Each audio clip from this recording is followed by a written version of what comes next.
Bonjour, mon nom est Pasquale Ivari et bienvenue chez nous. Aujourd'hui, je vais vous montrer comment faire une panna cotta. D'abord, c'est quoi une panna cotta? Panna en voulant dire crème, cotta en voulant dire cuite. Donc, c'est une crème cuite.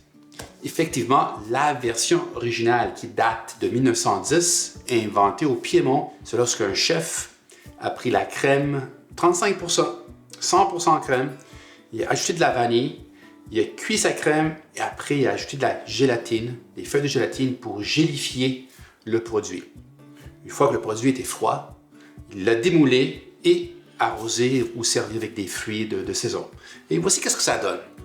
C'est un genre de flan, on pourrait appeler, d'une texture un peu comme un jello, mais à base de crème. Aujourd'hui, je vais vous montrer une version plus version Montérégie.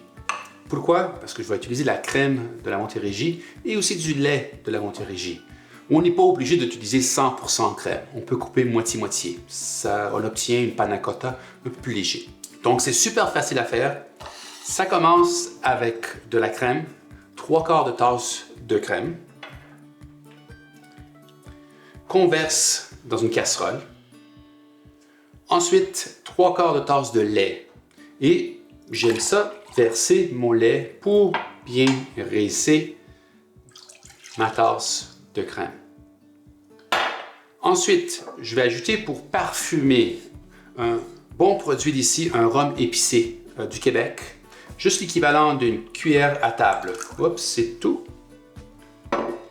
Du sirop d'érable de la région. Et le produit final, du sucre d'érable. Et le sucre d'érable, assurez-vous de le verser en pluie un peu partout. Et ce n'est pas nécessaire de le brasser. Lorsqu'on ajoute du sucre comme ça et on fait chauffer la préparation, ça ne va jamais coller. Tu sais, des fois, on fait chauffer du lait ou de la crème pour une crème pâtissière et ça colle au fond. Mais si vous mettez du sucre comme ça, sans toucher, ça ne collera jamais. Donc, je vais déposer ça sur le feu. Pendant que ma crème est en train de chauffer, et on veut juste la faire chauffer jusqu'à 90 Celsius. Ce n'est pas nécessaire de la faire bouillir. Je vais prendre de l'eau froide et je vais faire ramollir des feuilles de gélatine.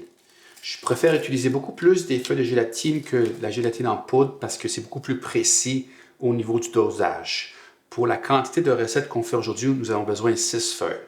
Un bol d'eau froide, et on dépose une feuille et on dépose toujours la deuxième comme en croix. La troisième, quatrième, toujours en faisant un genre de jamais déposer une par-dessus l'autre. 5 et 6. Les feuilles de gélatine vont ramollir et vont gonfler légèrement. Ceci va prendre peut-être 3 minutes, le temps qu'on fait chauffer notre crème et lait. Notre préparation liquide est chaude et à côté, j'ai les feuilles de gélatine qui ont le temps de bien gonfler. Donc, n'ayez pas peur allez-y avec vos mains parce qu'il faut absolument enlever le surplus d'eau. Et on fait ça pendant que l'appareil est encore chaud. Une fois que la gélatine est complètement fondue, on passe l'appareil au tamis fin. Et j'aime utiliser la tasse à mesurer qui est servie préalablement pour mesurer la crème et le lait. Et là maintenant, c'est de verser notre appareil dans des contenants de notre choix. Si on souhaite servir directement dans un verre, style à martini ou à cocktail, on remplit à 3/4 ou on peut verser dans des moules qu'on pourrait après démouler.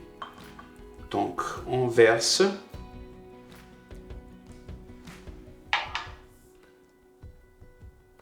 On laisse refroidir un tout petit peu et après on met au frigo et on laisse figer pendant au moins 6 heures.